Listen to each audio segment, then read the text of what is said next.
thought we were done with the random little pop-ups. Anyway. And we're back.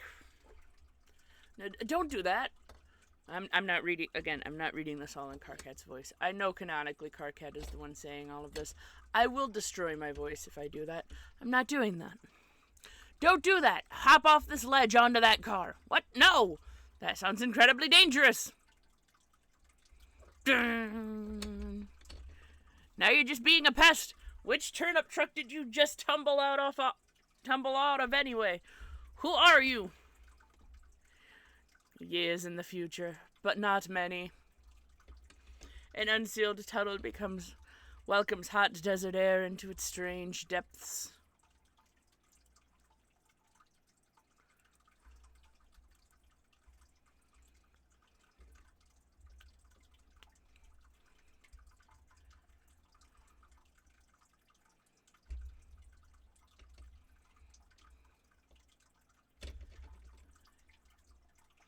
Oh, that's right, it's not Carcat. It's one of the it's one of the things, one of the, wanderers.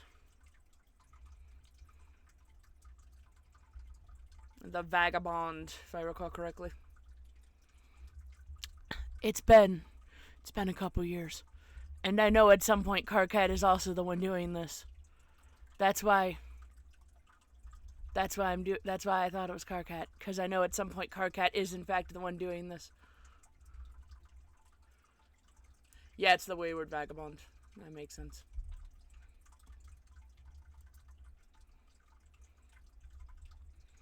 Game facts. An examination of the basics. Upon connecting with the client user, you, the server user, will be met with a control panel allowing you to manipulate your co-player's environment. You will find that you are allowed to deploy 4 items at no expense. 3 of these are rather large machines, and 1 is a punch card. It's quite possible that you have already deployed some of these items before reading this.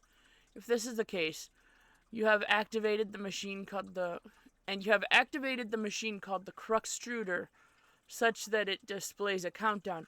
You must proceed to section A100 of this walkthrough immediately. The life of the client user depends on it, and if your co-player has activated this device in your environment too, then yours does as well. But if not, please refrain from doing anything with the Cruxtruder aside from merely deploying it.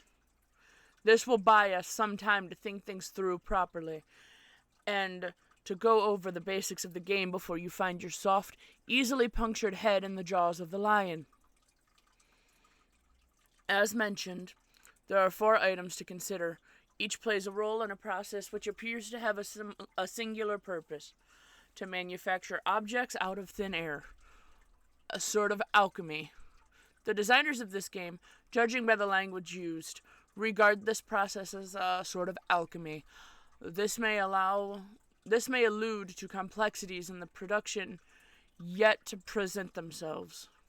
But for now, the variety of objects you are able to create remains quite limited. The items in question are the Cruxtruder, again, tread lightly with this one, the Totem Lathe, the Alchemitter, and the pre-punched card. I will describe how these devices work in conjunction with each other, and I will use the analogy of having a key made at a hardware store to help you understand. First, deploy all of these objects in convenient proximity to each other. Be sure not to block doors or pathways with them. You can always revise the dimensions of rooms to make space for them, but I'd advise against this, or even experimenting with this function. Doing so comes at the expense of build grist, a commodity which appears to be at a premium at the onset, and you'd be best advised to save for later. The Cruxtruder. Removing the lid signals the moment your life becomes a great whirling batshit pendulum. Pandemonium. Somewhat resembling the chaos of an especially ethnic wedding. Somewhere, A soused uncle deliberately shatters china on the floor. Muddy livestock is decorated and then lost track of. The question, whose mule is this, at times can be heard over the din. This is now your reality. But aside from that, it marks the beginning of the process I am about to describe. The countdown begins, yes. Also an entity called the kernel sprite is released. But neither of these things are relevant to this process to my knowledge. More on these things later. What is relevant is the unlidded Cruxtruder's ability to dispense Cruxite dowels. It will dispense at least one, though I suspect it is capable of producing more, given parameters I am not yet familiar with. In my key-making analogy, these dowels represent the uncarved piece of metal which the hardware store employee retrieves from a drawer or a rack and sets about carving into a key. The two following items are needed to do the carving. The pre-punched card. It is a simple Celodex card containing an item. There is evidence to suggest the specific item it contains is variable from session to session. The card I deployed contained a blue apple. Yours may be different. It shouldn't matter, hopefully. Additionally, the card, as you may have guessed, is punched, like one used with the antique computing systems. The pattern of holes comprises data, which I believe corresponds to the instructions for creating the item the card contains, that is pre-punched, suggesting there is a way to punch an unpunched card, possibly imprinting it with data for the item it contains, though no mechanism for this has presented itself just yet. But the data on the card cannot be used to create the item directly. There is a middleman. That middleman is the totem lathe. The totem lathe. This is essentially the key carving machine. It will carve into your Cruxite dowel a pattern of grooves and contours, the sort which makes a key unique. The instructions for this pattern are supplied by the punched card, which is inserted into the lathe, pre-activation to configure its chisel. Once the dowel is carved, you have a totem serving as your key, which can then be used to unlock the card item through the alchemitter. But at this point, I will diverge from the key-making analogy and switch to a barcode analogy, which is not a terribly strenuous leap to make, since the concepts of a key and a barcode are essentially the same, one being a unique pattern of grooves, the other a varying black lines. The alchemitter. If you place a Cruxite dowel, carved or uncarved, on the alchemitter's small pedestal, its robotic arm will scan the contours with a laser, hence the barcode analogy. This is the machine's way of reading the data originally imprinted from the card and transferring that data into a physical object. Though typically this is not done without expense, I believe. An uncarved dowel results in the creation of a perfectly generic object, which is a seemingly useless grain cube. It costs 2 units of build grist to make, and I do not advise you waste resources on it. There appears to be many other varieties of grist, consistently used in combination to create different sorts of items, which possibly offer some insight into the game's use of the term alchemy. But quite conveniently, there is an exception to this. Creating the item on the pre-punched card costs nothing. This is good, because creating this item turns out to be essential. Now that you know this, you can in your own time begin the process. Once you initiate it, naturally there is no going back. So best to be prepared. But you probably shouldn't drag your feet too long. As I mentioned earlier, this is your only means of escape. When you're ready, be prepared to follow the steps in the next section swiftly. A100. So your Cruxtutor is ticking. Do this to live. Ban. Oh no, it appears to be raining meteors. In the distance, meteorites fall with greater frequency. The fire in the forest burns so hot, not even the rain is putting it out. Rose, check status of battery. Your laptop battery is alright for now, but it won't be for long. If the power in the house doesn't come back on, you can think of one last resort, the small backup generator stored behind the mausoleum. Rose, prototype sprite with Betty Crocker box.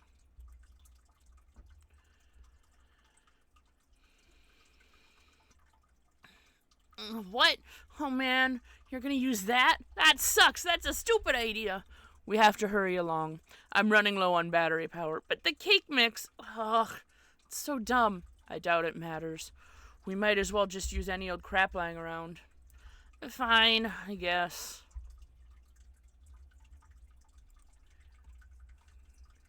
The sprite is playing hard to get. You guess that's what you get for originally prototyping it with something that engenders mischief and pranksterism. This comic is going to teach you a whole bunch of new words, not all of which I am sure are real. Oops. Do the potted vegetable instead. It looks delicious. Pipe down, you. This is Rose's decision, not yours. Rose, prototype sprite with Sassacre text.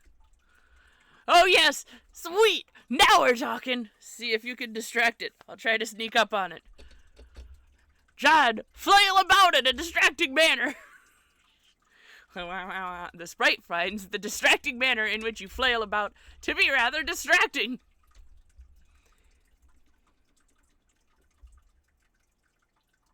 The pesky sprite eludes you again. Not even the great Colonel himself can outfox it. In narrowly mixing with your attempt to create the Colonel sprite, you drop the massive tome. The entire house rattles under the astonishing girth of this book. I want this book to be real, mostly because I think it would be hilarious.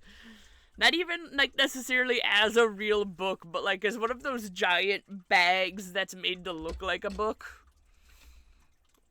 Yes. In the other room, Nana's ashes dump into the sprite, which is caught unawares by the dousing. Inspect hash incidents. You find the sacred urn toppled again. This time you're quite sure it wasn't your own fault. The sprite is nowhere to be found. Oh, excuse me. Rose, remove Truckstruder from doorway. Oh man, where'd it go? I can't find it anywhere in the house. No time to worry about it. The next thing we should do is get your server copy of the game from the car. You need it to connect to my client so I can repeat your steps and presumably join you wherever you are. We should do this quickly before my house burns down. Wait, there's a fire? There will be soon. Oh, jeez. So move this thing already.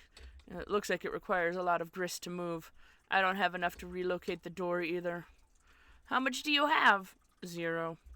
Oh, I thought about jumping to the car from the ledge earlier, but that sounds really dangerous. I have a better idea. Meet me upstairs. Do as the purple words say! I'm gonna make the Wayward Vagabond a weird little guy, because, I've gotta be honest, all of the Vagabond types give me weird little guy energies.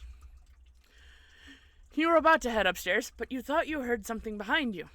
It was faint, but you could swear it was a small, light-hearted chuckle, along with the lines of a spirited hoo-hoo-hoo. Ignore this woman's antics!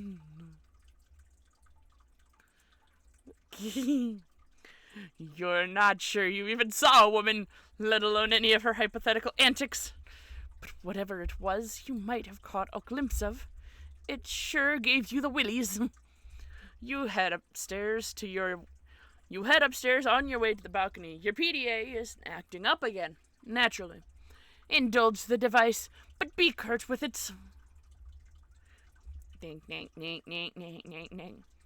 Hey, bro, check it out. I'm working on some new rhymes. Dude, I don't have time for your nerdy raps.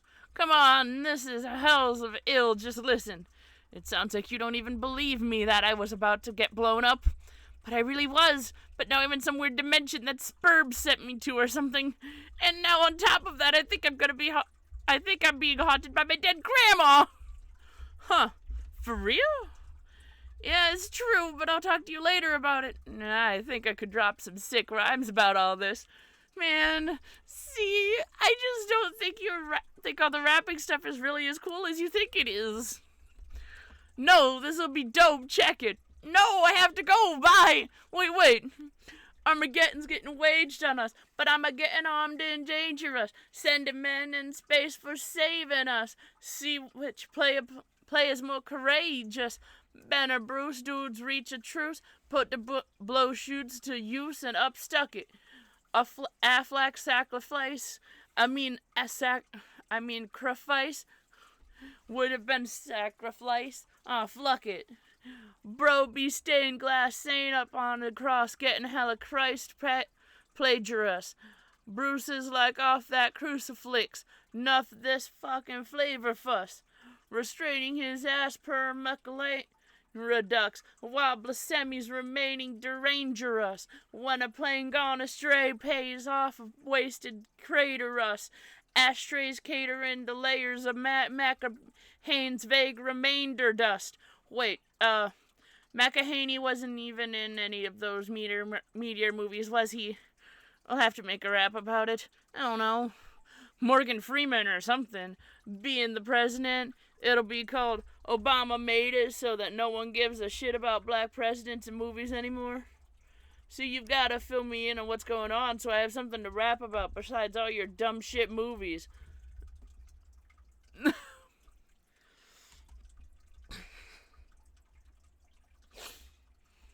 Enough strange poetry from the red text. You know what? Fair. No one signed up to hear me rap.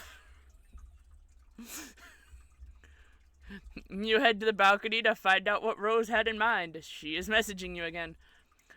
The purple text is less irrational than the red text.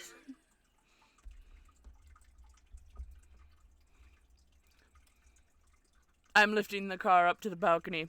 Well, okay. Once it's up, retrieve the game. Then I'll put it back down on the driveway. But the door's locked, then break a window. But it's my dad's car. It's just a window, and this is sort of an emergency. Otherwise, I promise I'll handle the car with velvet gloves. Alright. Pick up the car. Nah. Connection lost. Okay, bye.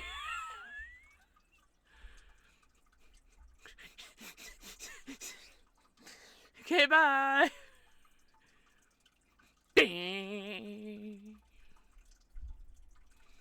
Oh, I like how you can still see the hole punch from the thing too. Just boop. Ridiculous folly, inexcusable. You're inclined to agree, but hey, accidents happen. You double-check your PDA to make sure if Rose is really gone. Indeed, this seems to be the case. TG is still pestering you, of course, but another chum is now logged in as well. What color are the words of this chum says? I'm back! Oh, hi. I went to investigate the explosion I heard. Was it by any chance a meteor? Yes! Now, how did you know? Oh, man. It's kind of a really long story. Anyways, are you okay? Did you blow up your yard or start a fire or anything? No, I am fine. It landed a pretty good way away from the house I went to look at. And I went to look at it. It's pretty big, but Beck doesn't want me to go near it, so I came home. He seems to think it's dangerous. Well, gosh, he's probably right. Anyways, what have you been up to, John? Oh, did you get my package yet? I was trying to get it, but Rose dropped my car into a weird, spooky, bottomless pit, and the package was in the car, and I'm really sorry about that. Oh no! Wow, okay, I guess I should start from the beginning. See, a meteor blew up my neighborhood. That's terrible, John. I'm so sorry, but I'm okay. My house is too, sort of. The game I was telling you about, Spurb, which I was playing with Rose, sort of transported me somewhere at the last minute. But now I'm trapped here, and it's weird and dark, and I can't find my dad, and I just lost the car, and my copy of the game is in the pit, and I think I have to save the world from the apocalypse? Well, it sounds really crazy and kind of scary, but it also sounds kind of exciting. I don't know, John. Maybe this is your destiny. If anyone could save the world, I think it's probably you. Wow, you think so? Yes! Well, okay, but it's not even that simple. I was about to connect to Rose to help her transport her and save her from meteors and fire and stuff, but she lost battery power and I lost the game disc. So I think I have to get TG to use his copy to save her, but that jackass won't shut up about rapping and stuff. Haha, he's so silly. Yeah, anyway, I should talk to him about it, so BRB. The green text was attractive. Now view the red text again.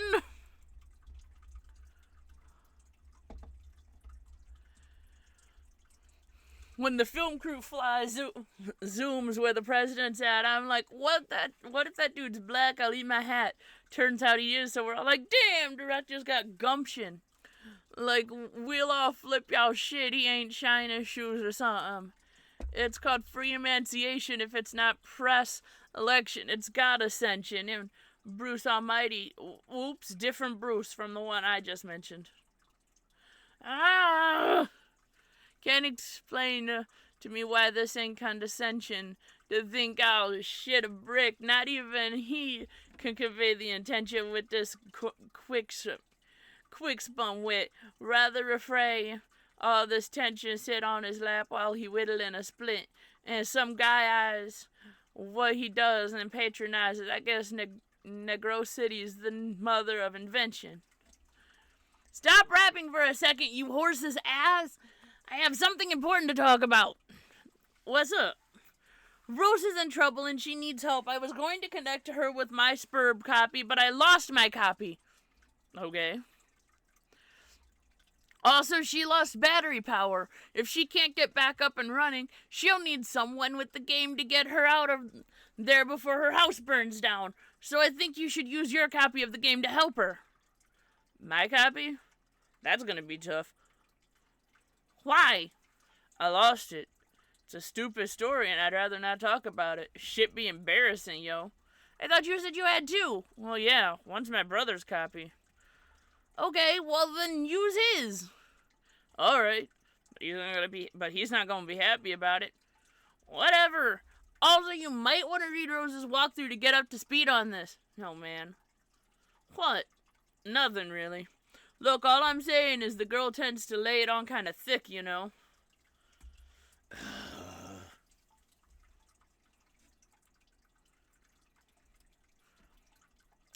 Your laptop is out of battery power. There's only one thing left to do. Time to make up your way to the backup generator. Rose, knit laptop koozie to shield your laptop from the rain.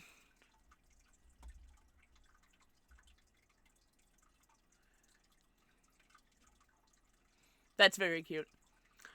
I desire this laptop cozy. That would be such a waste of time. Besides, you already knitted one a while ago. You retrieve it from your knitting bag and apply it to your laptop. Your capture lock the laptop plus cozy.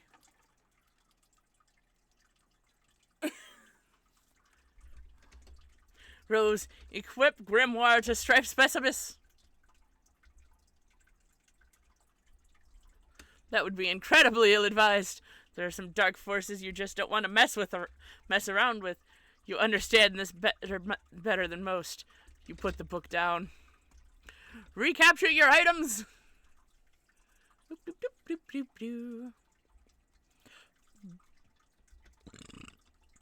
You grab the knitting bag and the grimoire in that order. It's always a logistical puzzle with your tree modus. The tree auto-balances, leaving the knitting bag accessible in the root card. Rose, allocate knitting needles to stripe specibus. You feel a lot more comfortable with this as a weapon.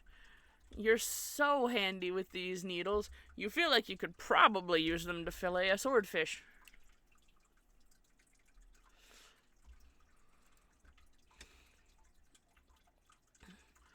You lose the root card and in the process severing the tree. Hey, careful with all that stuff. Rose, knit plush cuddle Cthulhu to soothe your nerves. That would also be a preposterous waste of time. Besides, you're quite sure you've never heard of this creature called Cthulhu before. There are, however, many other specimens in the zoologically dubious you're familiar with, such as Rose, consult the grimoire. Flathulu, foul patron of misery. To hear his mammoth belly gurgle is to know the epoch of joy has come to an abrupt end.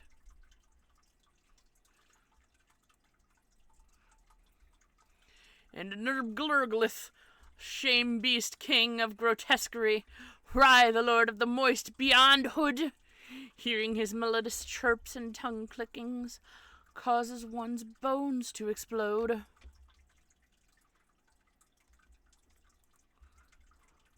And of course there's Oglacht, the deep one. Whenever he grinds his teeth, all of the children of a random galaxy somewhere will frown continuously for a 9,000-year span. He is the first and smallest of the smaller gods, appointed in servitude of the vile, unfathomable patron of the middling gods, which caters to the whims of the noble creatures of the noble circle of horror tales.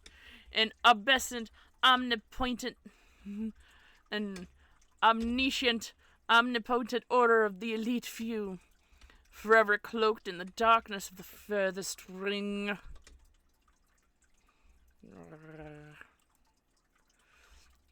And then there's this strange page containing some rather mysterious notes on summoning procedures. You've never been quite sure what these diagrams are getting at.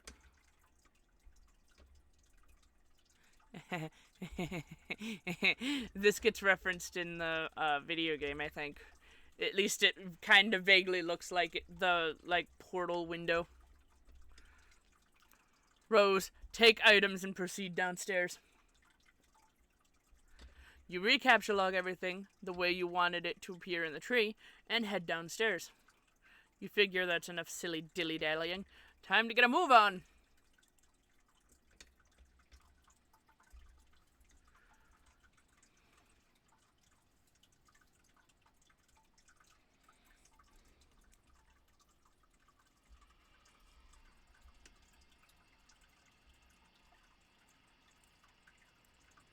Wow, okay. Desktop audio is just refusing to pick this up. To be fair, it's literally just rain sounds, so, whatever. Oh, there we go. I just had to crank the desktop volume way up. You wonder if this rain will ever let up. It's driven since the month began, perhaps long enough to forget its purpose. It no longer even knows to assuage fire. Somewhere, a zealous god threads these strings between the clouds and the earth, preparing for a symphony it fears impossible to play, and so it threads on and on, delaying the rays of the conductor's baton. How you hate this season. April is the cruelest month, rooting lilacs out of the dead land, mixing memory and desire, stirring dull roots with spring rain. American sports legend Charles Barkley. You think. Rose, confront mother in hall. What? Surely your mother is lurking nearby. You should be prepared for an unpleasant confrontation. What?